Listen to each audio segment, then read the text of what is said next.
Ada banyak tambahan informasi di dalam narasi cara cerdas bernegara dalam sisa 1000 video ke depan, yaitu banyaknya istilah baru. Seru sesungguhnya ini bernegara melawan globalis, melawan komunis Tiongkok, dan melawan demokrat ke depannya. Ini kompetisi sehat sejatinya, namun tetap penuh dengan kekejaman dan ketegaan. Grand Plan Mardigu Nation adalah melakukan apa yang Gajah Mada lakukan lebih dari 600 tahunan yang lalu. Kita hanya sekedar bisa membayangkan apa kira-kira isi dialog antara Mahapati Gajah Mada dengan rajanya Hayam Wuruk. Dialog yang kita bawa ke zaman sekarang kira-kira adalah, Paduka, kita harus menarik garis wilayah kita Majapahit yang sesungguhnya. Kerajaan Majapahit wilayahnya adalah Gajah Mada menarik garis melingkar ujung barat yang saat ini adalah Thailand, ujung utara yang saat ini adalah Filipina, ujung selatan yang saat ini Indonesia, dan ujung timur yang saat ini adalah Papua Nugini. Lalu dengan Sumpah Palapa, Gajah Mada menyatukan Nusantara. Tanpa dia mengawali dengan menarik garis atau drawing map, maka tidak ada Indonesia saat ini. Wilayah Indonesia saat ini adalah wilayah jajahan Belanda.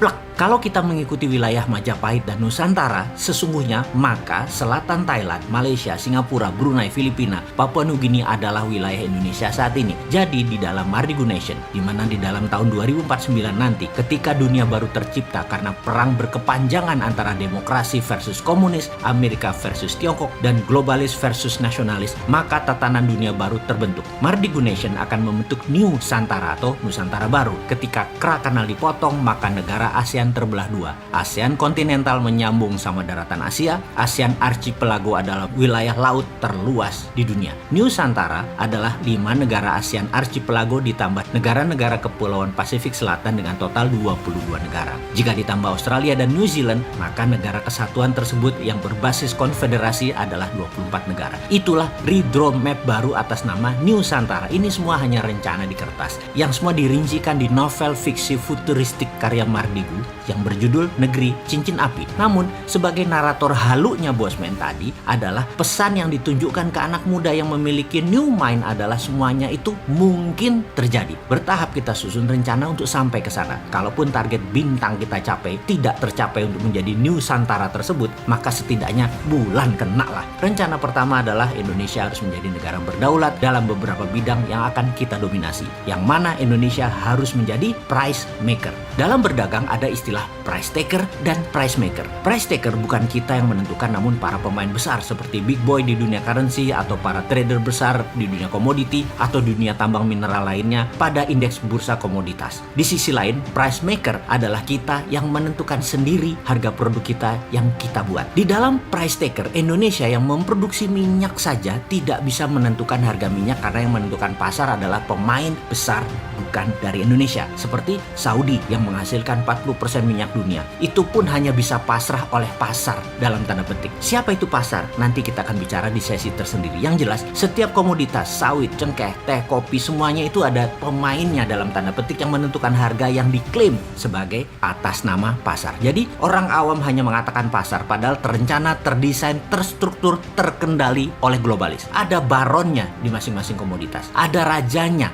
dan sudah ada yang berlangsung ratusan tahun sistem ini terjadi. Jadi naif sekali kalau kita berbisnis, kita jadi korban harga padahal kita produsen terbesar. Misalnya di kelapa sawit CPO, kita produsen tapi victim system karena kita tidak bisa menentukan harga. Kita produsen tapi kita price taker. Begitu juga di komoditas teh, kopi bagi Indonesia. Ya begitulah kalau negara tidak berdaulat. Coffee bean, biji kopi, kita menjadi price taker. Sekarang kita ilustrasikan lebih dalam lagi. Misalnya 1 kilo saat ini kopi adalah harganya 100.000. Setelah di roasted menjadi 150.000 per kilo, dan itu harga umum. Kita hanya bisa untung sekitar 10-20%-an jika kita petani bean atau petani biji kopi. Ketika digiling dan dipilah dengan mutu bagus, kita pisahkan dengan mutu sedang, kita pisahkan dengan mutu rendah, maka mulai harga berbeda, dan yang menentukan ini sudah pabrik produsennya. Dan ketika diberi merek mulai dari kopi kapal api, kopi ABC, Nescafe, Dolce Gusto, dan lain sebagainya, maka penentu harga ditentukan oleh sang produsen tergantung target pasar retail mereka. Di sini margin keuntungan bisa lebih besar, yaitu 20 hingga 30%. Ketika Starbucks masuk ambil dari petani kopi bean, diproses hingga diseduh dalam bentuk cappuccino, frappuccino, ditambah suasana nongkrong, maka dari bean melompat 3 lapis, melompat roasted, manufaktur langsung ke pelanggan. Maka margin keuntungan per kilo bisa sampai 1000% karena dari Rp100.000 per kilo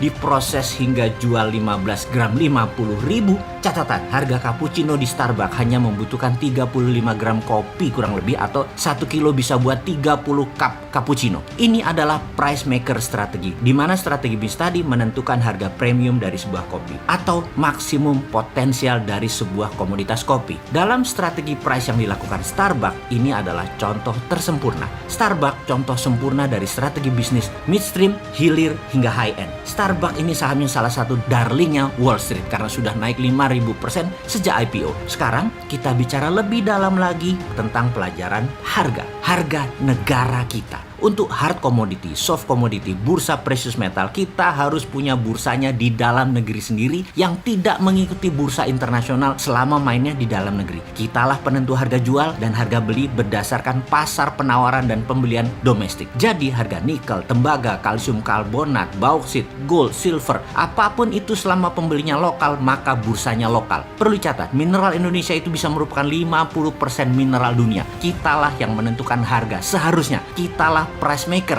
seharusnya. Lalu bisnis turunan dari mineral dasar tadi seperti cerita kopi komoditi sampai Starbucks dibangun di Indonesia. Apa itu? Katakan industri besi hingga turunannya sampai ke kendaraan, bahan bangunan, terus 6 lapis turunan sejak keluar dari steel foundries. Itu semua dirancang dan didesain beruntun. Ngeri nggak tuh kenaikan nilai atau value added produk tadi? Karena itulah Grand Plan Nasional harus fokus di manufaktur dan industri turunan mineral. Inilah dalam Mardigu Nation yang disebut sebagai Mineral Road atau obor Tiongkok ala Indonesia sebagai alat tawar, di mana alat tawarnya adalah mineral.